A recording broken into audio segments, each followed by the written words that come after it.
بزرگان محترم، سامعین کرام، آج ہم اس بابرکت محفل کے اندر شعبان المعظم کی برکت اور اس رات کی عظمت کے پہلوؤں پہ کچھ باتیں سننے کے لیے جمع ہیں۔ اللہ تبارک و تعالیٰ سے دعا ہے کہ اللہ تعالیٰ ہمارے اس بیٹھنے کو اور ہمارے کہنے اور آپ کے سننے کو قبول فرمائے۔ سب سے پہلی بات کہ یہ مہینہ شعبان کا ہے اور شعبان کی فضیلت اور اس کی اہمیت اور اس کی برکتیں حدیث کے اندر کثرت سے وارد ہیں۔ بزرگوں نے لکھا ہے کہ رجب کا مہینہ تخم ریزی کا مہینہ ہے، شعبان کا مہینہ آبیاری کا مہینہ ہے اور رمضان کا مہینہ فصل کے کاٹنے کا مہینہ ہے۔ ایک بیج بویا آپ نے، عبادت کی شروعات کی رجب کے مہینے میں، مزید اس کے اندر آپ نے تقویت پہنچائی، عبادت میں زیادتی پیدا کر کے، گویا کہ آپ اس کی آپ پاشی کر رہے ہیں، اس میں پانی ڈال رہے ہیں۔ اور اس کے بعد پھر رمضان کے اندر جو آپ نے عبادتیں کی تو گویا کہ جب رمضان ختم ہوا تو اللہ کی طرف سے اس کا اجر ملنے کا وقت آ گیا، تو گویا کہ آپ نے رجب کے مہینے میں جو نیکیوں کی فصل لگائی تھی اور نیکیوں کی بیج جو آپ نے بویا تھا وہ تناور درخت بن چکا ہے اور اب آپ اس کے پھل سے مستفیض ہو سکتے ہیں۔ اسی طرح اللہ کے رسول صلی اللہ علیہ وسلم رمضان المقدس کی آمد سے قبل، یعنی رمضان کے استقبال کے لیے، رمضان کو ویلکم کرنے کے لیے شعبان کے مہینے کے اندر کثرت سے روزہ رکھا کرتے تھے۔ یہ بھی حدیث کے اندر ہے۔ اور بعض مرتبہ ایسا ہوتا تھا کہ شعبان کا روزہ رکھتے رکھتے آپ رمضان کو ٹچ کر لیتے تھے۔ صحابی نے سوال کیا کہ اللہ کے رسول، کیا وجہ ہے کہ آپ اس کثرت سے شعبان کے مہینے میں روزے رکھتے ہیں کہ اتنی زیادہ کثرت کسی اور مہینے میں آپ روزے کے متعلق نہیں کرتے؟ آقا دو جہاں نے ارشاد فرمایا کہ شعبان کے مہینے کے اندر بندوں کے اعمال اللہ کی بارگاہ میں پیش کیے جاتے ہیں۔ میں چاہتا ہوں کہ جب میرے اعمال اللہ کی بارگاہ میں پیش ہوں تو میں اس وقت روزے سے رہوں۔ بندوں کے اعمال اللہ کی بارگاہ میں پیش کیے جاتے ہیں روزانہ۔ حدیث کے اندر ہے کہ فجر کے وقت ایک فرشتہ آتا ہے اور عصر تک رہتا ہے، اور عصر کے اندر بھی فرشتے تبدیل ہوتے ہیں، دوسرا فرشتہ آتا ہے اور جو فجر میں فرشتے آئے تھے وہ چلے جاتے ہیں۔ اللہ تبارک و تعالیٰ پوچھتے ہیں کہ میرے بندوں کو کس حال میں پایا؟ تو فرشتے کیا جواب دیتے ہیں کہ یا اللہ، میں نے تیرے بندے کو حالت نماز کے اندر پایا، وہ جنت کی تمنا کر رہے تھے، جہنم سے خوف کھا رہے تھے، تیری رحمت کے جو ہے وہ منتظر تھے۔ تو اس طرح روزانہ بھی اللہ کی بارگاہ میں ہمارے اعمال پیش کیے جاتے ہیں۔ اسی طرح سرکار دو عالم صلی اللہ علیہ وسلم کے پوری زندگی میں، پورے سال میں جو روزہ رکھنے کا معمول تھا وہ پیر کا بھی روزہ تھا اور جمعرات کا بھی روزہ تھا۔ لہذا پیرا اور جمعرات کے بارے میں بھی ہے کہ بندوں کے اعمال پیش کیے جاتے ہیں۔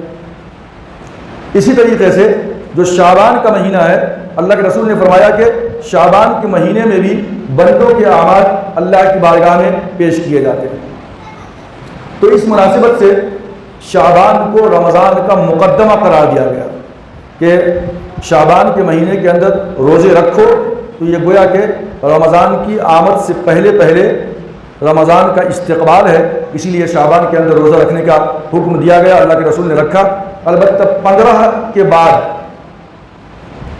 روزہ رکھنے کی ممانعت کر دی گئی عام لوگوں کے لیے، کیونکہ آدمی اگر کمزور ہو جائے گا شعبان کے مہینے میں تو پھر رمضان کے مہینے کے اندر جو روزے کا حق ہے وہ مکمل طور پہ ادا نہیں کر پائے گا۔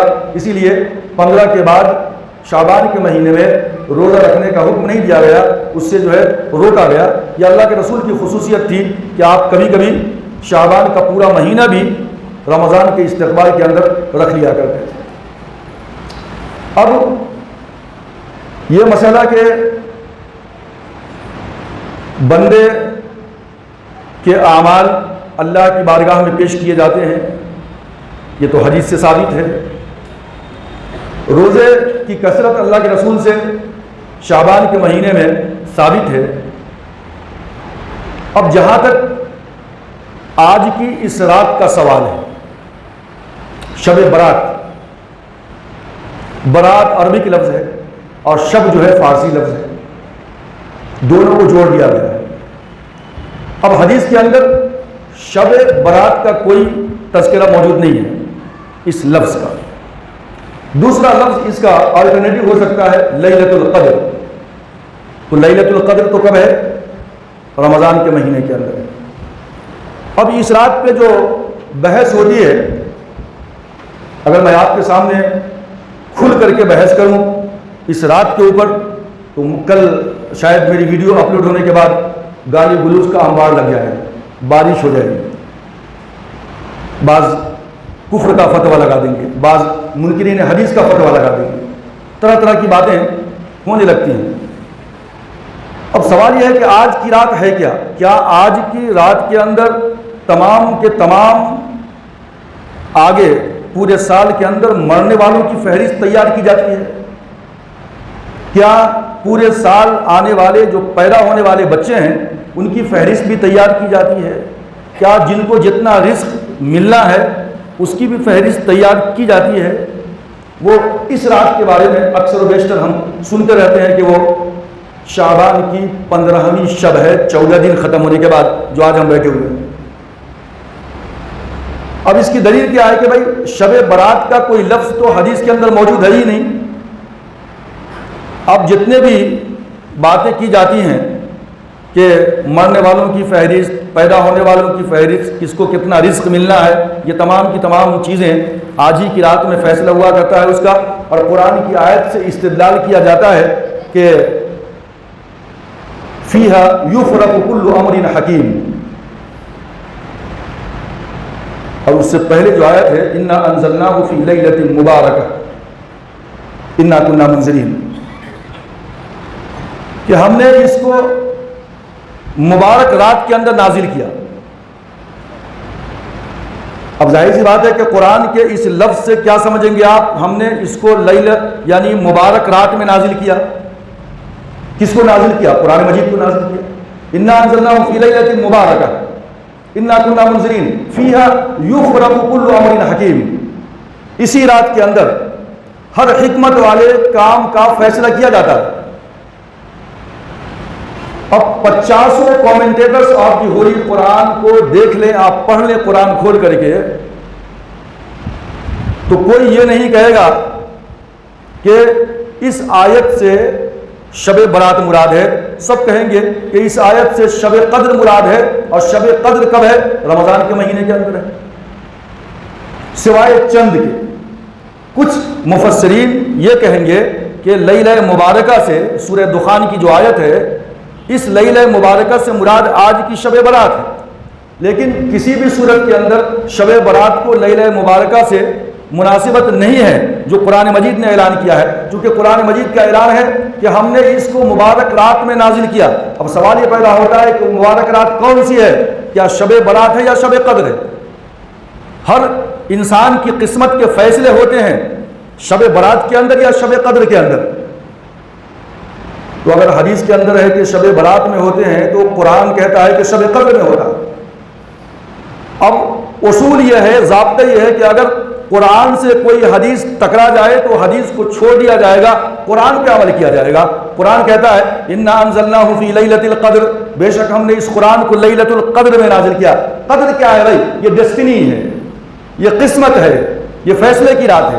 تو قسمت بدلنے کی رات، قسمت میں کیا لکھا جانا ہے کس کے، یہ تو لیلۃ القدر کی بات ہو رہی ہے، شب برات کا کوئی تذکرہ وہاں نہیں۔ انا انزلناہ فی لیلۃ القدر وما ادراک ما لیلۃ القدر لیلۃ القدر خیر من الف شہر، یہاں تک بات آپ جانتے ہیں، 1000 مہینوں سے بھی زیادہ بہتر اور افضل یہ لیلۃ القدر ہے۔ اب یہ تمام امور کے فیصلے، مرنے کے، جینے کے، رزق کے، تنگی کے، وسعت کے، یہ فیصلے بھی اسی رات میں ہوتے ہیں۔ کیوں؟ آگے قرآن کی آیت پڑھیے، کیا کہتا ہے اللہ؟ تنزل الملائکۃ والروح، ملائکہ اور جبرائیل علیہ السلام فیہا، اسی رات کے اندر، باذن ربہم، ان کے رب کے حکم سے نازل ہوتے ہیں، اترتے ہیں اس روئے زمین کے اوپر۔ کس لیے؟ من کل امر، ہر معاملے کو لے کر کے اللہ تبارک و تعالیٰ مختلف فرشتوں کے سپرد ہر ایک معاملہ کرتا ہے، رزق کا، رزق میں وسعت کا، رزق میں تنگی کا، مرنے والوں کی فہرست کا، جینے والوں کی فہرست کا، یہ تمام کے تمام امور مختلف فرشتوں کے حوالے کیے جاتے ہیں۔ لیلۃ القدر کے اندر شب برات کا کوئی ذکر نہیں ہے، کیونکہ شب برات تو شعبان میں ہے اور لیلۃ القدر رمضان میں ہے، اور قرآن کہتا ہے کہ لیلۃ القدر کب ہے؟ قرآن کب نازل ہوا؟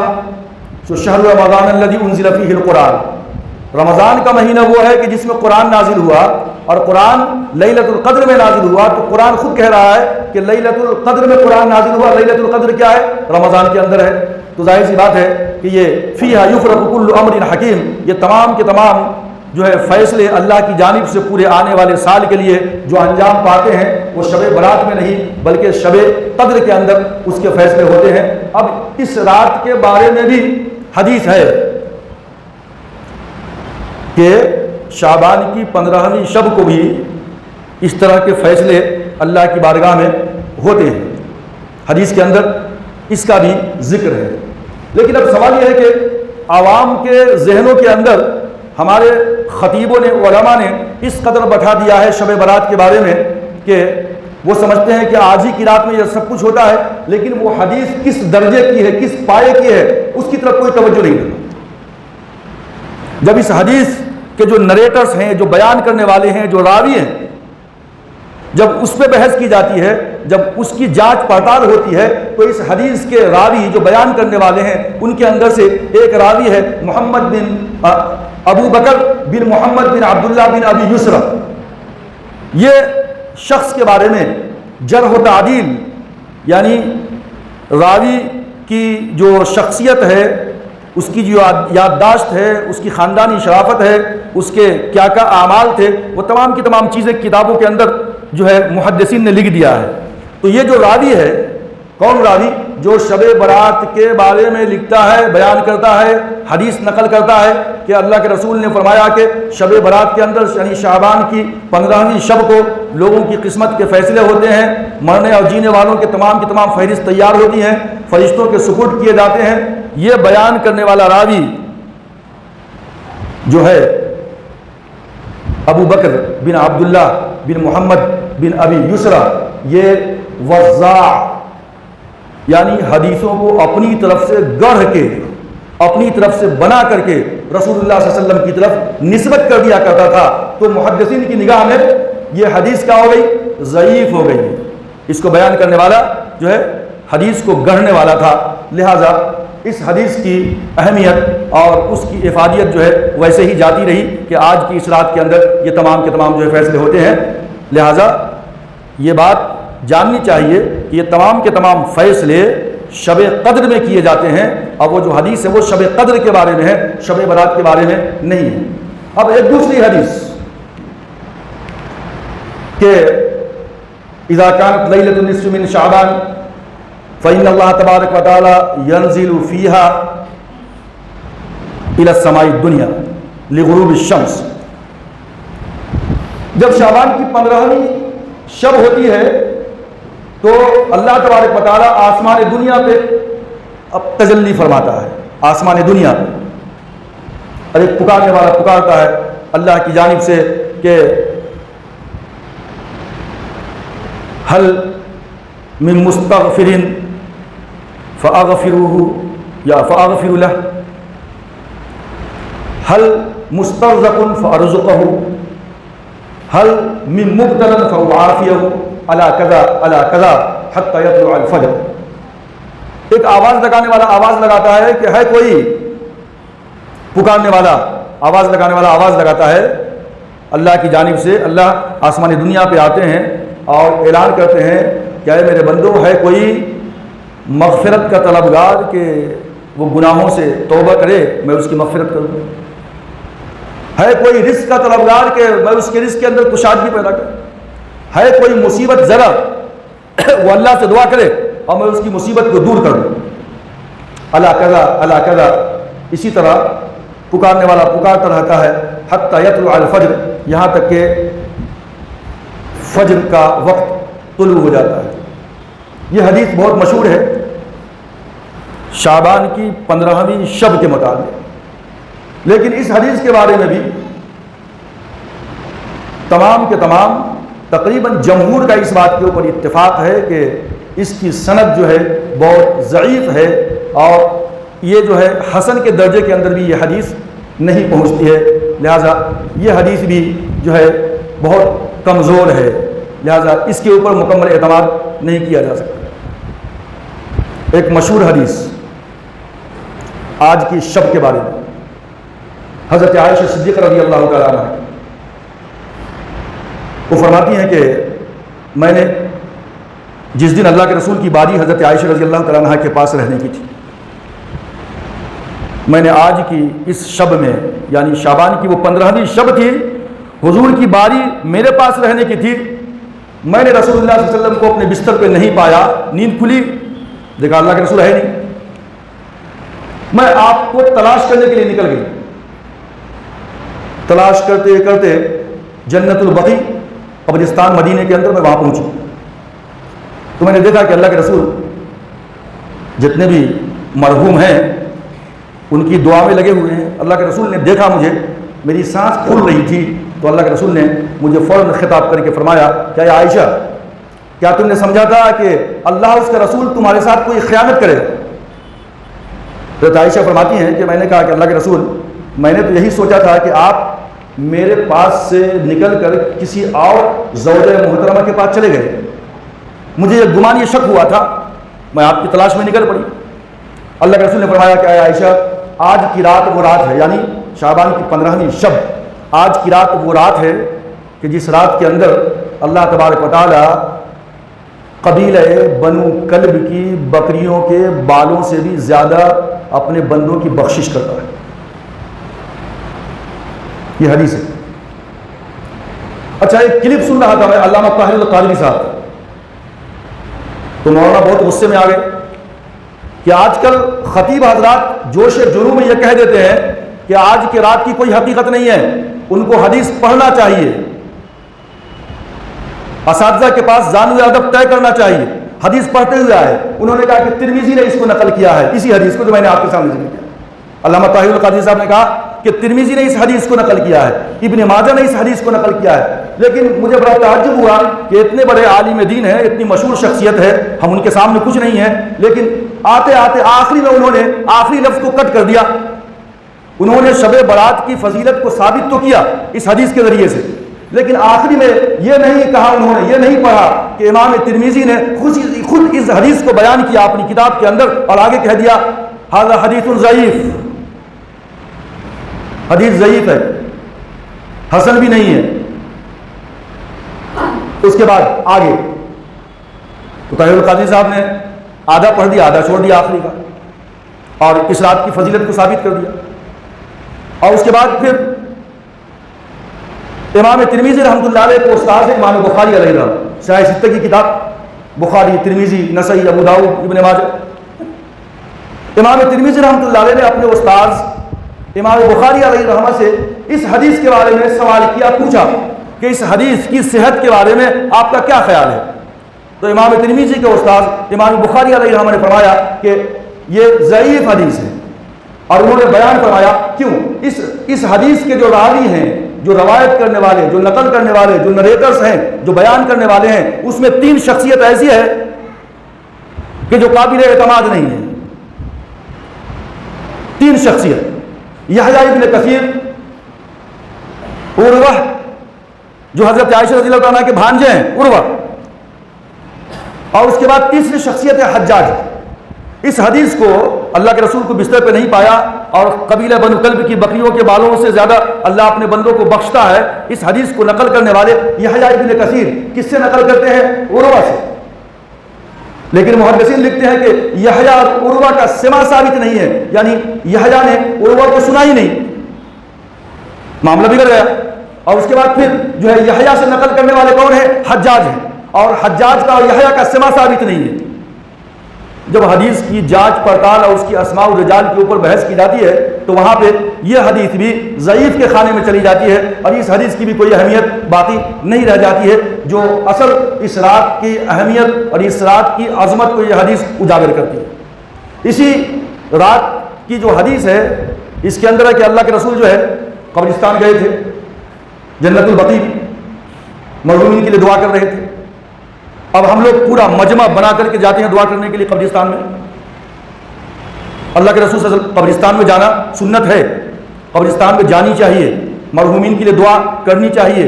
قبرستان میں جانے سے جو ہے موت کی یاد آتی ہے، انسان کی لذتوں کو توڑنے والی یہ موت ہے، لیکن کوئی ایسی چیز جو سنت سے ثابت نہ ہو اس کو سنت سمجھ کر کے کرنا یہ ایک نیا کام ہو جاتا ہے۔ اللہ کے رسول گئے، اکیلے گئے تھے، ہم لوگ پورا مجمع بنا کے جاتے ہیں، اکیلے گئے تھے۔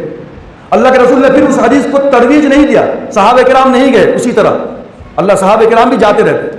اب تو یہ حدیث آج کی رات کے بارے میں اب میں یہ آپ کے سامنے بول گیا، علماء کو بولنی چاہیے بھائی شعبان کی عظمت اس کی برکت اپنی جگہ پہ مسلم ہے، لیکن کوئی ایسی رات کہ جس کے بارے میں کوئی اصل ثابت نہ ہو حدیث سے اور پھر اس کو اللہ کے رسول کی طرف نسبت کر کے آپ جو ہے بہت بڑا اجتماع کریں اور جو ہے اس کو ایک جو ہے بالکل اس طرح بنا لے کہ آج کی رات سب کی بخشش ہو جائے گی اور اس کے علاوہ کچھ دوسرا عمل کرنے کی ضرورت اب شاید باقی نہیں رہے۔ شعبان کی اہمیت، اس کی عظمت مسلم ہے، اور اس نیت سے اگر شعبان کے پورے مہینے کو ہم قیام اللیل کریں، راتوں کو جاگیں، اللہ کی عبادت کریں، قرآن پڑھیں، تلاوت کریں، ذکر و اذکار کریں، نوافل پڑھیں، چھوٹی ہوئی نمازوں کو ادا کریں، تہجد کا اہتمام کریں، بڑی اچھی بات ہے۔ لیکن کوئی ایسی رات کو مخصوص کر لینا بغیر کسی دلیل کے یہ صحیح نہیں ہے۔ اب اس کے اندر مختلف تعویلات بھی کرتے ہیں علماء حضرات، مختلف تعویلات، جیسے کہ مولانا اشرف علی تھانوی رحمۃ اللہ علیہ، بریلویت کا الگ مسئلہ ہے، وہ کہتے ہیں کہ بھائی کچھ کرنا ثابت نہیں ہے تو منع بھی نہیں ہے، کرنا ثابت نہیں ہے تو منع ثابت بھی کہاں ہے، ثابت کرو تم منع کرنے کے لیے۔ ارے بھائی کرنا ثابت ہے تو دلیل پیش کرو، کرنے کے اوپر البینۃ علی المدعی والیمین علی من انکر، جو چیز کسی چیز کے ہونے کا دعویٰ کرتا ہے جو شخص تو دلیل اس کو دینا ہے، انکار کرنے والے پہ قسم ہے۔ علماء اہل حدیث کا مسئلہ یہ ہے کہ یہ بدعت ہے، کچھ نہیں۔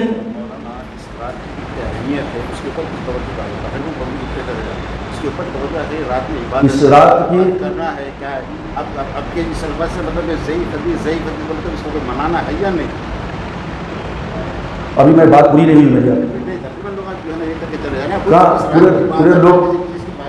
پورے لوگ تو بیٹھے ہوئے ہیں بھائی، کہاں جا رہے ہیں؟ وہ تو ہمیشہ ثابت نہیں ہے، سبھی بات ہو رہی ہے، اس میں عبادت کیا ہے، حقیقت کچھ جو ہے نا اس میں ہے یا نہیں، اس میں جو کروا تقریباً لوگ بول رہے کیا ہوا ہے بولتے، تو آپ ہی بول رہے ہو، کہیں پہ کوئی عبادت لکھی ہوئی ہے تو آپ ہی بتا دیجیے، میں کر لیتا ہوں۔ الفاظ ہے وہ بھی صحیح ضعیفی جو ہو، عمل کیا ہے یا نہیں، اس کے بارے میں اب یہ کیسے شروع ہوا میں بتا رہا ہوں، آپ سننا نہیں چاہ رہے۔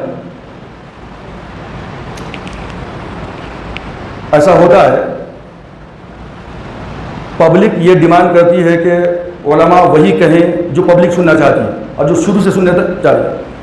آج علم اوپن ہے، کھلا ہوا ہے، کوئی بھی نوجوان مطالعہ کر سکتا ہے، جو حدیثیں میں نے بیان کی ہیں، علماء جتنے بڑے بڑے ہیں سب علماء کی رائے آپ دیکھ سکتے ہیں، پڑھ سکتے ہیں۔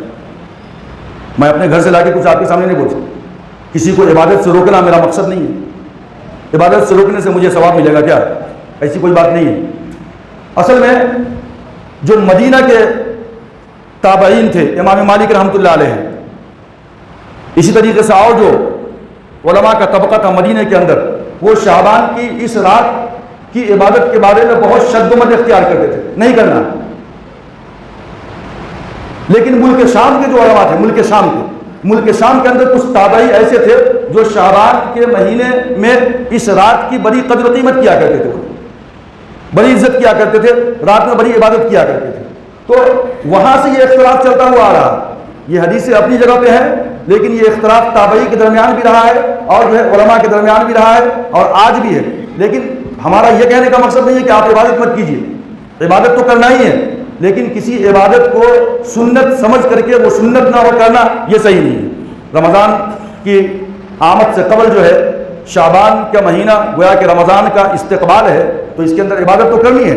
لیکن آج کی رات کے بارے میں جو ہم حدیثوں کے اندر سنتے ہیں وہ باتیں جو ہے کب کی ہے بھائی؟ آنے والے رمضان کے اندر جو شب قدر ہے اس کے اندر یہ حدیثیں بیان کی گئی ہیں.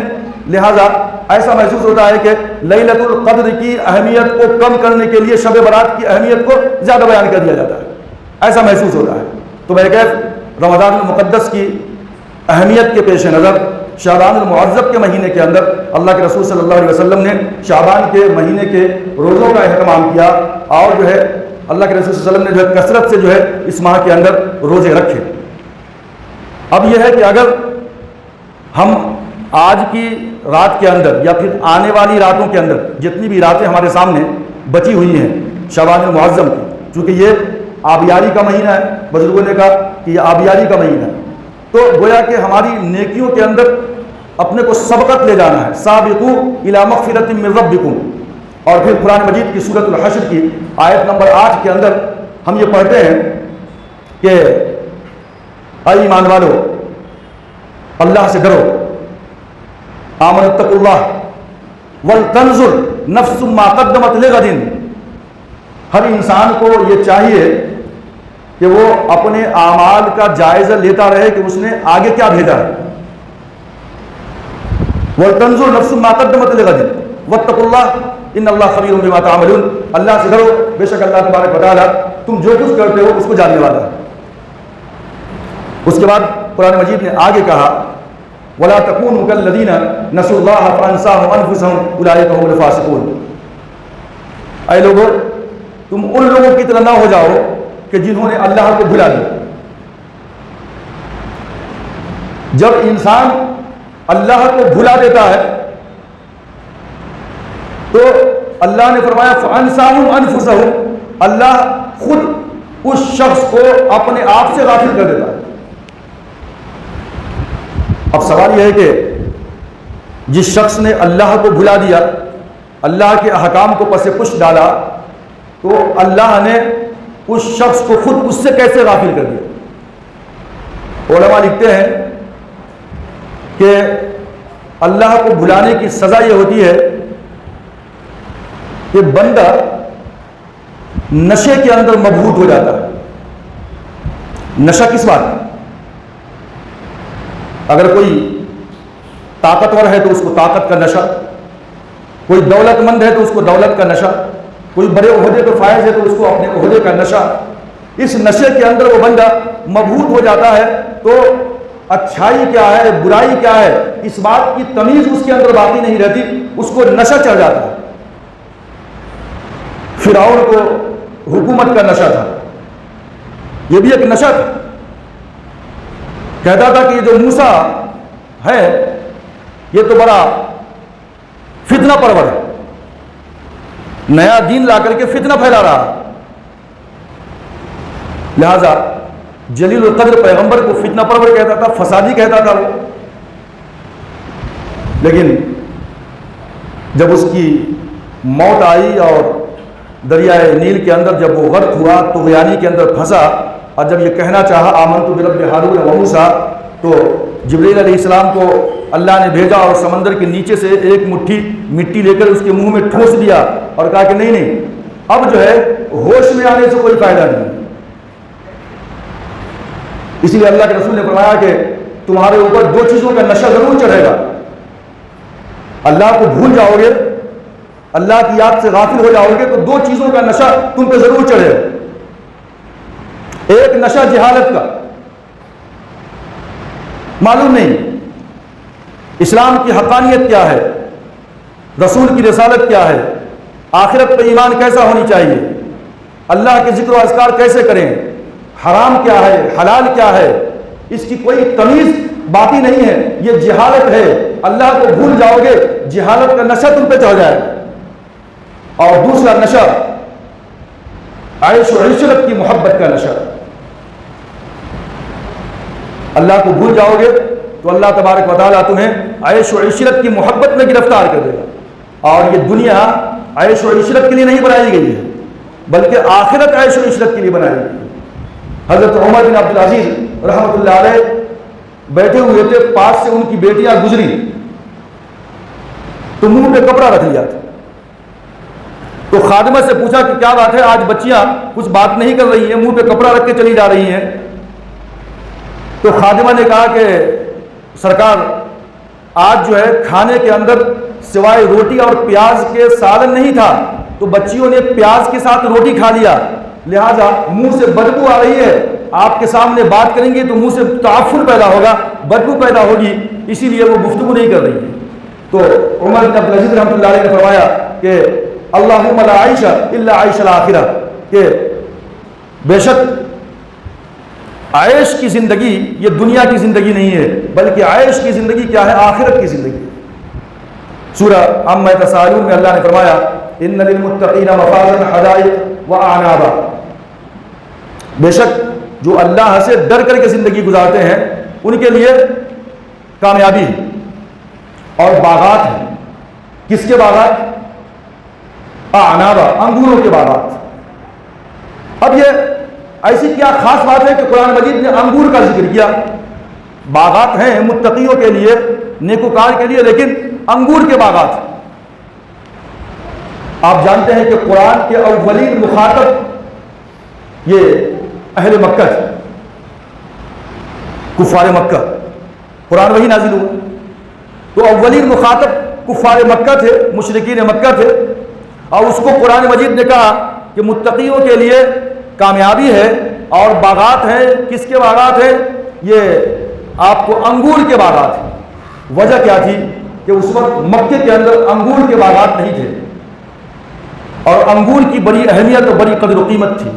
انگور سے شراب بنایا جاتا تھا، انگور سے مختلف چیزیں بنائی جاتی تھیں، لیکن انگور کے باغات طائف کے اندر ہوا کرتے تھے، لہذا طائف سے انگور مکے کے اندر آیا کرتا تھا۔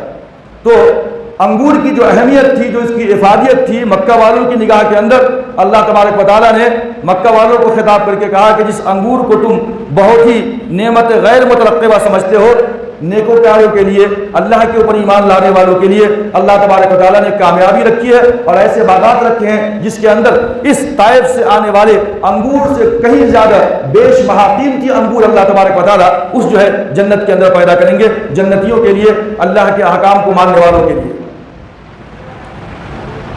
وَكَوَاعِبَ أَتْرَابًا، اور ان کی بیویاں ہم عمر ہوں گی، وَكَأْسًا دِهَاقًا، اور چھلکتے ہوئے جام ہوں گے۔ شراب کے عادی تھے، انگور سے شراب بناتے تھے، تو اللہ تبارک و تعالیٰ نے جنت کے مناظر کو اہل مکہ کے سامنے پیش کیا تھا۔ تو یہ عیش و عشرت اور مزے کا جو گھر ہے وہ اصل میں یہ دنیا نہیں ہے بلکہ آخرت کا گھر ہے۔ اسی لیے اللہ کے رسول نے فرمایا کہ دو جو ہے خواہشوں سے تم آزمائے جاؤ گے، یعنی ایک یعنی جہالت سے، اور دوسرے دنیا کی جاہ و جلال، دولت، عزت، شہرت اور عظمت کے لیے جو ہے تم اس دنیا کے اندر تم آزمائے جاؤ۔ اب یہ جو دو طرح کی چیزیں ہیں جو اللہ آزماتا ہے، حب جاہ، دولت، دنیا کی جاہ و جلال، دنیا کی خواہش، اور دوسری چیز ہے جہالت۔ دو چیزوں کا نشہ تم پہ چڑھے گا، دنیا کی محبت کا نشہ بھی چڑھے گا اور جہالت کا نشہ بھی تم پہ چڑھے گا، لیکن یہ دونوں نشے ختم کیسے ہوں؟ دنیا کی محبت کا نشہ چڑھ گیا، عیش و عشرت کا نشہ چڑھ گیا تمہارے اوپر، اے لوگو اللہ کو بھولو گے، اللہ دنیا کی محبت میں گرفتار کرے گا تمہیں، یہ نشہ تم پہ چڑھ جائے گا۔ یہ نشہ کیسے ختم ہوگا؟ تو اللہ کے رسول نے فرمایا کہ یہ نشہ ختم ہوگا موت کو جا کے، چونکہ حازم اللذات ہے، لذتوں کو، تمناؤں کو ختم کرنے والی کون ہے؟ یہ موت ہے۔ اور دوسری چیز ہے جہالت۔ جہالت کا نشہ بھی تم پہ چھایا، اپنے آپ کو بھول جاؤ گے، اپنے جسم کو طاقتور توانا بناؤ گے، اپنی روح کو بھول جاؤ گے، اللہ کے قانون کو بھول جاؤ گے، حرام و حلال کے درمیان تمیز باقی نہیں رہے گی، تو حرام و حلال جاننے کے لیے، اسلام کو جاننے کے لیے، قرآن کو جاننے کے لیے، اپنی روح کی جو ہے پاکیزگی کو صحیح کرنے کے لیے، روح کے اندر بالیدگی پیدا کرنے کے لیے تمہیں کیا کرنا ہوگا؟ یہ بزرگوں کی مجلسوں کے اندر، علماء کی مجلسوں کے اندر، دینی محفلوں کے اندر تمہیں بیٹھنا ہوگا۔ وہاں بیٹھو گے تو تمہیں کچھ اللہ کی یاد آئے گی، اللہ کا ذکر ہوگا، تو یہ تمہاری زندگی میں مہمیز کا کام کرے گا۔ تمہیں جو جہالت کا نشہ چڑھ گیا تھا وہ ختم ہوگا، اور دنیا کی محبت کا نشہ موت سے ختم ہوگا، مہمیز کا کام کرے گا۔ مہمیز کیا ہے؟ ایک گھوڑ سوار جب گھوڑے پہ گھوڑ سواری کرتا ہے تو اپنے جوتے کے اندر ایک کیلا مارتا ہے، جیسے گھوڑا سست رفتار ہوا تو وہ اپنے اس پاؤں سے اس گھوڑے کو کچوٹے لگاتا ہے، گھوڑا اور تیز بھاگنے لگتا ہے۔ تو یہ اسی طرح آدمی کی جہالت کا نشہ یہ علماء کی اور دینی مجلسوں میں اور بزرگوں کی محفلوں میں اور اللہ کے بابرکت گھروں کے اندر جب بندہ بیٹھتا ہے، اللہ کا ذکر کرتا ہے، تو اس کے اندر جو ہے پھر جو پرانی بری عادتیں ہیں اس سے آدمی بدل کر کے اچھی عادتوں کے اندر آنے کی جو ہے وہ کوشش کرتا ہے۔ اللہ تبارک و تعالیٰ نے قرآن مجید کے اندر فرمایا کہ اللہ کو یاد کرو، اللہ کا ذکر کرو، اللہ کی بارگاہ کے اندر توبہ کرو، آج کی رات بھی توبہ کرو، کل کی رات بھی توبہ کرو، اور جو ہے پھر شعبان کے پورے مہینے کے اندر، اور یہ رمضان کے استقبال کے لیے ہے، اس ماہ کے اندر تمہیں عادت بنے گی اپنے آپ کو سنوارنے کی، اپنی روح پہ محنت کرنے کی، تو رمضان المقدس کے مہینے کے اندر تمہاری عبادت کے اندر اور مزہ دوبالا ہو جائے گا۔ یا ایھا الذین آمنوا توبوا الی اللہ توبۃ نصوحا، اے ایمان والو اللہ کی بارگاہ میں سچی توبہ کرو۔ عسیٰ ربکم ان یکفر عنکم سیئاتکم ویدخلکم جنات تجری من تحتها الانہار، امید ہے کہ تمہارا پروردگار تمہارے گناہوں کو بخش دے گا، معاف کر دے گا، اور تمہیں ایسے باغات میں داخل کرے گا جس کے نیچے نہریں بہتی ہوں گی۔ اور پھر پروردگار عالم نے میدان حشر جب برپا ہوگا تو وہاں جنت میں داخلے سے پہلے انسان کو پل صراط سے گزرنا ہوگا۔ تو پل صراط کیا ہے؟ تلوار سے تیز، بال سے باریک، جس کے نیچے جہنم شور مچا رہی ہوگی۔ قرآن مجید نے کہا یوم لا یخزی اللہ النبی والذین معہ، کہ جو لوگ اللہ کے رسول کے اوپر ایمان لائے، جو ان کے ساتھی ہیں اور خود اللہ کے رسول، اللہ تبارک و تعالیٰ ان لوگوں کو رسوا نہیں کرے گا۔ اور آگے قرآن مجید نے کہا کہ جو ایمان لائے ہیں وہ یسعی نورہم بین ایدیہم و بایمانہم، پل صراط سے گزرنا ہے، راستہ باریک ہے، تلوار سے تیز ہے، بال سے باریک ہے، نیچے جہنم ہے۔ اب اس پہ گزریں گے تو کیسے؟ تو اللہ تبارک و تعالیٰ بندے کو دو نور عطا کرے گا، ایک اس کے ایمان کا نور اور ایک اس کے اعمال کا نور۔ ایمان کا نور اس کے سامنے ہوگا اور اس کے جو اعمال ہے اس کے اعمال کا نور اس کے داہنے جانب ہوگا۔ یسعی نورہم بین ایدیہم و بایمانہم، اب ہر طرف اندھیرا ہوگا اور اس اندھیرے کے اندر ایک گویا کہ ٹارچ ہوگا اس کے پاس، جس کی روشنی میں وہ تیزی کے ساتھ گزر جائے گا۔ اور اس اندھیرے کے اندر جب اللہ روشنی عطا کرے گا اس کو، تو وہ بطور شکرانے کے اللہ کی بارگاہ میں دعا کرے گا۔ اس وقت یقولون ربنا اتمم لنا نورنا، اے ہمارے پروردگار ہمارے نور کو مکمل کر دے، جو روشنی تو نے مجھے عطا کر دیا ہے، اور ہمیں بخش دے۔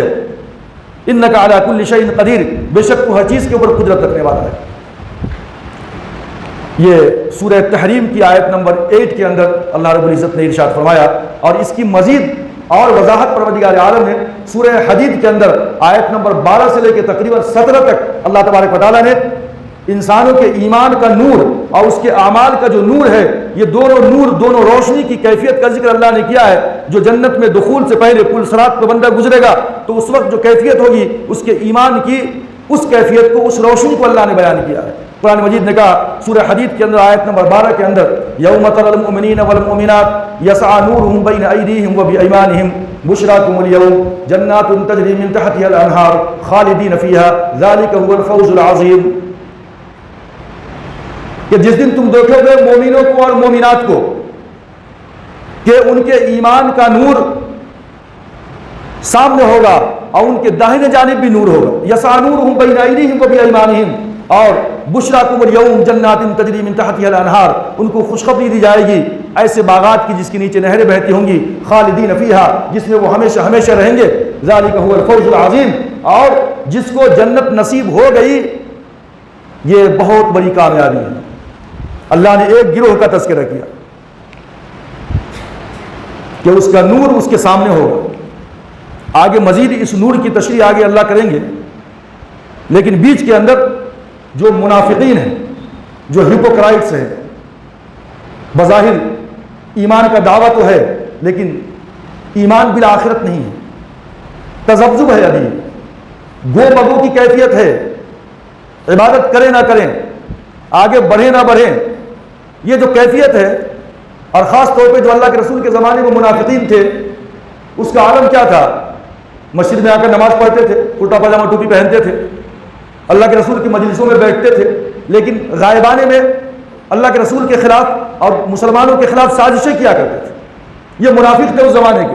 قرآن مجید نے آگے کہا یوم یقول المنافقون والمنافقات للذین آمنوا انظرونا نقتبس من نورکم قیل ارجعوا وراءکم فالتمسوا نورا، جب یہ ایمان والے اپنی ایمان کی روشنی، اپنے اعمال کی روشنی میں پل صراط سے گزر رہے ہوں گے، یوں سمجھیے کہ آدمی ایک اندھیرے کے اندر پتلی گلی میں پتلے راستے کے اوپر جا رہا ہے، اندھیرا ہے، اور اس کے ہاتھ میں ایک ٹارچ ہو تو گویا کہ راستہ صاف اس کو نظر آ جائے گا۔ یہی کیفیت اس نور کی ہوگی، نور ایمان کا سامنے ہوگا اس کو، لیکن جو منافقین ہوں گے وہ بھی پیچھے ہوں گے مومنوں کو۔ یوم یقول المنافقون والمنافقات، جس دن منافق مرد اور منافق عورتیں کہیں گے، کن سے؟ للذین آمنوا، ان لوگوں سے جو ایمان لائے، جو سامنے چل رہے تھے، ان کو نور ہے، روشنی ہے، چلتے جا رہے ہیں، کہیں گے کہ ہماری طرف بھی ذرا دیکھو، آمنوا انظرونا، ذرا تمہارے ایمان کی روشنی ہمیں بھی بتا دو۔ ان کا ایمان تو خالی چلا گیا، دنیا میں ایمان لائے تھے، جھوٹا تھا، زبانی جمع خرچ تھا، عمل کچھ نہیں تھا، آخرت پہ یقین نہیں تھا، اللہ کی بارگاہ میں حساب و کتاب دینا ہے اس کا یقین نہیں تھا، تذبذب اور گو مگو کی کیفیت میں مبتلا تھے، تو کہیں گے آمنوا انظرونا نقتبس من نورکم، تھوڑا ٹھہر جاؤ، ہم بھی تمہارے نور کی روشنی تھوڑی حاصل کر لیں۔ کہا جائے گا قیل ارجعوا وراءکم، اگر تم روشنی حاصل کرنا چاہتے ہو، اس پل صراط سے گزرنا چاہتے ہو تو واپس لوٹ جاؤ، اس دنیا کے اندر نور حاصل کرنے کا، اپنے اعمال کو سنوارنے کا موقع تو دنیا میں تھا، لیکن جب انسان کی موت ہو گئی تو یہ تمام کے تمام اعمال کے دروازے بند ہو چکے ہیں، اب تمہارے لیے کوئی جگہ نہیں ہے۔ فَالْتَمِسُوا نُورًا فَضُرِبَ بَيْنَهُم بِسُورٍ لَهُ بَابٌ بَاطِنُهُ فِيهِ الرَّحْمَةُ وَظَاهِرُهُ مِن قِبَلِهِ الْعَذَابُ۔ اب قرآن کہتا ہے کہ ایمان والوں کے اور منافقوں کے بیچ میں ایک دیوار حائل کر دی جائے گی، فَضُرِبَ بَيْنَهُم بِسُورٍ لَهُ بَابٌ بَاطِنُهُ فِيهِ الرَّحْمَةُ، جس کے اندر کا حصہ رحمت والا ہوگا اور باہر کا حصہ زحمت والا ہوگا، عذاب والا ہوگا۔ اس کے بعد وہ کہیں گے ينادونهم ألم نكن معكم قالوا بلى ولكنكم فتنتم أنفسكم وتربصتم وارتبتم وغرتكم الأماني حتى جاء أمر الله وغركم بالله الغرور۔ اب وہ آواز لگائیں گے منافقین، آخرت پہ ایمان نہیں تھا، اللہ پہ ایمان نہیں تھا پکا، تذبذب کے شکار تھے، شک و شبہ میں مبتلا تھے، وہ کہیں گے اے ایمان والو، کیا دنیا میں ہم تمہارے ساتھ نہیں تھے؟ الم نکم معکم، ایمان والے کے قالوا بلا، کیوں نہیں، تم ہمارے ساتھ تھے، ولکنکم فتنتم انفسکم، لیکن تمہارے نفس نے تم کو خود دھوکہ دے دیا، نفس کے غلام بن گئے تھے تم، خواہشات نفسانی کی پیروی کر رہے تھے تم، وتربصتم، اور تم جو ہے تذبذب میں مبتلا تھے، شک و شبہ میں پڑ گئے تھے، وغرتکم الامانی، تمہاری خواہشات نے دنیا کے اندر تم کو دھوکے میں ڈال دیا، وغرکم باللہ الغرور، اور اللہ تبارک و تعالیٰ کے بارے میں شیطان نے تم کو بہت دھوکے میں رکھا۔ اب آج سن لو، فَالْيَوْمَ لَا يُؤْخَذُ مِنْكُمْ فِدْيَةٌ وَلَا مِنَ الَّذِينَ كَفَرُوا مَأْوَاكُمُ النَّارُ هِيَ مَوْلَاكُمْ وَبِئْسَ الْمَصِيرُ۔ آج تمہارا حشر کافروں کے جیسا ہے، کوئی فدیہ قبول نہیں کیا جائے گا، تم سے بھی نہیں، کافروں سے بھی نہیں۔ منافقوں کا ٹھکانہ جہنم ہے اور یہ بہت بری جگہ ہے، یہ ماواکم النار، تمہارا ٹھکانہ آگ ہے، جہنم ہے، وبئس المصیر، اور یہ بہت برا ٹھکانہ ہے۔ آگے قرآن مجید نے کہا الم یعن للذین آمنوا ان تخشع قلوبهم لذکر اللہ وما نزل من الحق ولا يكونوا كالذین اوتوا الکتاب من قبل فطال علیہم الامد فقست قلوبهم وکثیر منهم فاسقون۔ کیا اے ایمان والو اب بھی وقت نہیں آیا ہے کہ تمہارے قلوب اللہ کی یاد کے لیے جھک جائے؟ اللہ کے رسول ایمان کی دعوت دے رہے تھے کافروں کو، منافقوں کو، مومنوں کو، سب کو، لیکن اتنے مشاہدات، اتنے معجزات، اتنی دلیلیں سننے اور دیکھنے کے باوجود بھی ایمان نہیں لا رہے تھے یہ منافقین، یہ کفار۔ تو قرآن مجید نے کہا کہ اتنے مشاہدات اور اتنے معجزات دیکھنے کے باوجود بھی تمہارے قلوب ابھی بھی اللہ کی طرف جھکے نہیں ہیں۔ الم یعن للذین آمنوا ان تخشع قلوبهم لذکر اللہ وما نزل من الحق، کیا اب بھی وقت نہیں آیا کہ اے مومنو تمہارے قلوب اللہ کی یاد کے لیے جھک جائیں اور اس چیز کی طرف کہ جس کو اللہ نے حق کے ساتھ نازل کیا، یعنی قرآن مجید۔ اور اے لوگوں اگر تمہاری یہی کیفیت رہی کہ تم اللہ کو بھولے رہے، اللہ سے دور رہے، قرآن مجید کو پس پش ڈالا، تو تمہارا انجام بھی ان یہودیوں کی طرح ہوگا، ان نصرانیوں کی طرح ہوگا۔ ولا یکونوا کالذین اوتوا الکتاب من قبل، اور اے لوگوں ان لوگوں کی طرح نہ ہو جاؤ کہ جن کو تم سے پہلے کتاب دی گئی تھی۔ فطال علیہم الامد، تو ان کے اوپر بھی ایک مدت مدید گزر گئی، انبیاء آتے رہے، بنی اسرائیل انبیاء کو جھٹلاتے رہے، انبیاء کے معجزات دیکھتے رہے، انبیاء کو جھٹلاتے رہے، ایک لمبی مدت گزر گئی، فطال علیہم الامد، ایک لمبی مدت گزر گئی، تو پھر اللہ نے اس تورات کو بھی چھین لیا، اس کے تمام قوانین سے وہ بے بہرا ہو گئے، اندھے ہو گئے، غافل ہو گئے، اور اللہ تبارک و تعالیٰ نے ان کو جو ہے اس دنیا کے اندر بھی پنشمنٹ دیا، اور دنیا کی مختلف قوموں نے ان کے اوپر حملہ کیا، ان کو اللہ تبارک و تعالیٰ نے تباہ و برباد کر دیا۔ اے مومنو اب بھی وقت نہیں آیا ہے کیا تم بھی ان جو ہے یہود و نصارہ کی روش پہ قائم ہو؟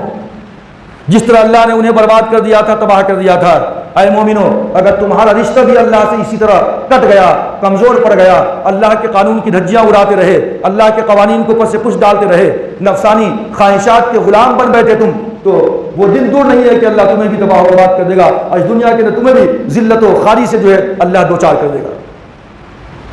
فقست قلوبہم، ان یہودیوں کے قلوب سخت ہو گئے، ثم کثیر منہم فاسقون، پھر ان میں سے اکثریت ان کی فاسق و فاجر بن گئی۔ اور اسی مضمون کو اللہ نے سورہ بقرہ کے اندر بھی بیان کیا ہے، یہودیوں کی قلبی کیفیت اور قساوت کو اللہ نے بیان کیا، ثم قست قلوبکم من بعد ذلک فہی کالحجارہ، یعنی ایک مدت گزر گئی، تم نے تورات کے حکم سے منہ موڑا، اللہ کے قانون کی دھجیاں اڑائی، پیغمبروں کا مذاق اڑایا، ایک مدت گزرنے کے بعد تمہارے قلوب سخت ہو گئے، تم جہالت میں مبتلا ہو گئے، اللہ کا قانون تمہیں یاد نہیں رہا، تم نفس کے غلام بن گئے، اور کیسے سخت ہو گئے تمہارے دل پتھر کی طرح، کالحجارہ او اشد قسوہ، یا جو ہے پھر پتھر سے بھی زیادہ سخت ہو گئے تمہارے دل۔ کیوں؟ وَإِنَّ مِنَ الْحِجَارَةِ لَمَا يَتَفَجَّرُ مِنْهُ الْأَنْهَارُ وَإِنَّ مِنْهَا لَمَا يَشَّقَّقُ فَيَخْرُجُ مِنْهُ الْمَاءُ وَإِنَّ مِنْهَا لَمَا يَهْبِطُ مِنْ خَشْيَةِ اللَّهِ وَمَا اللَّهُ بِغَافِلٍ عَمَّا تَعْمَلُونَ، کیونکہ پتھر کی بھی ایک خاصیت ہے کہ کبھی پتھر سے چشمے بہہ پڑتے ہیں، لیکن تمہارے دل اے یہودیوں اس پتھر سے بھی سخت ہو گئے ہیں، احکام الہی کو چھوڑنے کی پاداش میں اللہ نے تمہاری کیفیت پیدا کر دی۔ پتھر کی بھی یہ خاصیت ہے کہ اس کو شق کیا جائے تو اس کے اندر سے پانی کے چشمے بہہ نکلتے ہیں۔ پتھر کی یہ خاصیت ہے کہ کبھی پتھر بھی اللہ کے خوف سے نیچے لڑھک جاتا ہے، نیچے گر جاتا ہے، لیکن اللہ کے احکام کو پس پش ڈالنے کی پاداش میں یہودیوں کے قلب اتنے سخت ہو گئے تھے کہ یہ پتھروں سے بھی زیادہ سخت ہو گئے تھے۔ کیوں؟ اللہ کے قانون کو بھلا دیا تھا، اللہ کے انبیاء کا مذاق اڑایا تھا، اور ان کے معجزات کو بھی ان لوگوں نے جھٹلایا تھا۔ اس بنیاد پہ ان یہودیوں کی کیفیت اس طرح ہو گئی تھی۔ اللہ تبارک و تعالیٰ نے مسلمانوں کو ہوش کے ناخن لینے کی جو ہے اس کے اندر تعلیم دی ہے اور سکھلایا ہے کہ ابھی بھی وقت نہیں آیا کہ تمہارے قلوب اللہ کی یاد کے لیے نرم پڑ جائیں۔ یا ایھا الذین آمنوا توبوا الی اللہ توبۃ نصوحا، پھر اللہ نے آگے فرمایا اعلموا یاد رکھو اے لوگو ان اللہ یحیی الارض بعد موتها کذالک یبین اللہ لکم الآیات لعلکم تعقلون. اے لوگو تم اپنی ان چشم سر سے، اپنی ان سر کی آنکھوں سے مشاہدہ کرتے ہو روزانہ کہ کس طرح ایک بنجر زمین کو اللہ بارش برسانے کے بعد زرخیز بنا دیا کرتا ہے، اس میں فصلیں لہلہانے لگتی ہیں، اس کے خس و خاشاک کو تم صاف کرتے ہو، اس میں ہل چلاتے ہو اور اس کے اندر بیج بوتے ہو، اللہ آسمان سے بارش کا نظام پیدا فرماتا ہے تو وہ زمین جو بنجر تھی وہ اب جو ہے زرخیز بن جاتی ہے، فرٹائل لینڈ بن جاتی ہے. وہ تمہارے قلب کی حالت بھی کچھ اسی طرح ہے کہ تمہارا قلب جو بنجر زمین کی طرح بن چکا ہے اللہ کو بھولنے کی وجہ سے، اللہ کے قانون کو پس پش ڈالنے کی وجہ سے، اللہ سے دوری کی وجہ سے. تو فکر مت کرو بلکہ اللہ کے قریب آ جاؤ. اللہ جس طرح مردہ زمین کو سرسبز و شاداب بنا دیتا ہے، بنجر زمین کو فرٹائل لینڈ بنا دیتا ہے، اللہ تبارک و تعالیٰ کی رحمت تمہاری طرف متوجہ ہوگی اور تمہارے قلوب جو سخت ہو چکے ہیں اللہ کی طرف آؤ گے، رو گے، گر گراؤ گے، توبہ کرو گے تو اللہ تبارک و تعالیٰ کی رحمت کی بارش تمہارے قلب و جگر پہ ہوگی اور پھر ایمان کی فصل اور اس کا نور اور اعمال کی فصل اور اس کا نور تمہاری نگاہوں کے سامنے ہوگا. اس زمین کو ذرا تم قیاس کرو کہ اللہ تبارک و تعالیٰ اس چیز پہ قادر ہے اور اللہ اس طرح کی نشانیاں بیان کرتا ہے تاکہ جو ہے تم کچھ عقل سے کام لو، ہوش سے کام لو. یا ایھا الذین آمنوا توبوا الی اللہ توبۃ نصوحا، اے ایمان والو اللہ کی بارگاہ میں سچی توبہ کرو. مالک ابن دینار علیہ رحمہ شرابی تھے، پائے کے بزرگ ہیں، شرابی کبابی تھے. علامہ عبد الرحمن صفوی شافعی علیہ رحمہ نے ان کے بارے میں لکھا ہے کہ کسی نے مالک ابن دینار علیہ رحمہ سے سوال کیا کہ آپ تو شرابی تھے لیکن اللہ نے آپ کو بزرگی کا وہ اتنا بلند مقام عطا فرمایا، آپ نے کیسے اللہ کی بارگاہ میں توبہ کیا، توبہ کی توفیق کیسے ہوئی آپ؟ تو انہوں نے اپنا ایک واقعہ لکھا، بیان کیا مالک ابن دینار علیہ رحمہ نے کہ میں شرابی تھا، شراب پیتا تھا، میری چھوٹی ایک بیٹی تھی، بڑی محبت کرتا تھا میں اس سے. جب میں شراب پیتا میری شراب رہتی گھر کے اندر اور بارہا میری بیٹی شراب کو پھینک دیا کرتی تھی، لڑکا دیا کرتی تھی شراب. بچی کچھ بڑی ہوئی، بڑی محبت بڑا لگاؤ تھا مجھے اس بچی سے، بچی کی وفات ہو گئی، بچی کا انتقال ہو گیا. اس کے بعد ایک دن میں نے خواب کے اندر دیکھا کہ قیامت برپا ہے، میں بھاگ رہا ہوں اور میرے پیچھے ایک اژدہا لگا ہوا ہے، اژدہا میرے پیچھے ہے، میں اپنے آپ کو بچانے کے لیے بھاگتا جا رہا ہوں. اچانک راستے میں ایک ضعیف بوڑھے شخص سے ملاقات ہوئی. میں نے ان سے منت سماجت کیا کہ بھائی مجھے بچا لو اس اژدہے سے. اس ضعیف آدمی نے کہا کہ بیٹا میں تو کمزور ہوں، میں بڑھاپا آ رہا ہے میرے اوپر، میں تمہیں کیسے بچا سکتا ہوں، اس طرف جاؤ شاید تمہیں کوئی بچانے والا مل جائے. میں بھاگتا گیا یہاں تک کہ جہنم کے قریب پہنچ گیا تو مجھے آواز آئی یہاں سے واپس لوٹ جاؤ. میں پھر وہاں سے بھاگنے لگا، اژدہا میرے پیچھے پڑا ہے. پھر اسی بوڑھے شخص سے ملاقات ہوئی. میں نے پھر کہا بھائی مجھے انتظام کرو مجھے بچانے کا، یہ اژدہا میرے پیچھے پڑا ہے. اس نے کہا بیٹا میں تو بوڑھا ضعیف ہوں، میں کیا کر سکتا ہوں، ایک کام کرو وہ جو پہاڑ نظر آ رہا ہے اس پہاڑ کی طرف جاؤ، شاید اس پہاڑ کے اندر مومنوں کی کچھ امانتیں رکھی ہوئی ہیں، شاید ان امانتوں کے اندر سے تمہاری بھی کوئی امانت ہو اور اس امانت کے ذریعے سے تم بچ جاؤ. میں بھاگتا ہوا پہاڑ کی طرف گیا، دیکھا تو ایک چاندی کے جیسا پہاڑ تھا، اس میں دروازہ تھا. جب قریب میں پہنچا تو فرشتے نے آواز لگائی کہ دروازہ کھول دو، اس کو اندر جانے دو، اس کی بھی ایک ودیعت، ایک امانت اس پہاڑ کے اندر موجود ہے جو اس کی جان بچا سکتی ہے. جیسے دروازہ کھلا میں اندر داخل ہونے کی کوشش کیا تو دیکھا میں نے کہ میری وہ بیٹی جو شراب پھینک دیا کرتی تھی میرے سامنے کھڑی ہے. میری بیٹی نے داہنے ہاتھ سے مجھے تھام لیا اور بائیں ہاتھ بڑھایا اس اژدہا کو پکڑنے کے لیے. وہ اژدہا واپس پلٹ کر چلا گیا. میں حیران ہو گیا اپنی بیٹی کو دیکھ کر کے. میں نے بیٹی سے کہا کہ بیٹی یہ کیا بات ہے؟ تو بیٹی نے مجھ سے کہا کہ یہ جو اصل میں سانپ ہے یہ آپ کے برے اعمال تھے۔ میں نے بیٹی سے کہا کہ بیٹی یہ کیا معاملہ ہے، بتاؤ تو صحیح یہ کیا معاملہ ہے، اژدہا کیا ہے؟ بولی یہ آپ کے برے اعمال تھے۔ بولے راستے میں جو ضعیف شخص ملا تھا وہ کیا ہے؟ بولے کہ وہ آپ کے اعمال تھے جو بہت کمزور ہے، بہت کم ہے، کچھ کام آنے والا نہیں ہے میدان حشر کے اندر۔ اس کے بعد بیٹی کے الفاظ تھے الم یأن للذین آمنوا ان تخشع قلوبهم لذکر اللہ وما نزل من الحق ولا يكونوا كالذین اوتوا الکتاب من قبل فطال علیہم الامد فقست قلوبهم وکثیر منهم فاسقون، کہ الفاظ تھے قرآن مجید کے کیا ابھی بھی وقت نہیں آیا کہ مسلمانوں کے قلوب اللہ کے ذکر کے لیے جھک جائیں؟ اتنی چیزوں کو دیکھنے کے بعد ابو جان کیا ابھی بھی آپ کو اس بات کی توفیق نہیں ہوئی کہ جو ہے آپ شراب چھوڑ دیں، آپ برے کام چھوڑ دیں، اللہ کی طرف آ جائیں، اللہ سے اپنا رشتہ جوڑ لیں؟ بس میں نے کہا کہ بیٹی تم قرآن بھی جانتی ہو؟ اس نے کہا بالکل جانتی ہوں میں، اور بس میری آنکھ کھل گئی، میں حیران اور پریشان ہو گیا، اور یہی وہ خواب تھا میرا، اور یہی وہ قرآن مجید کی آیت تھی جو میں نے خواب میں سنا تھا۔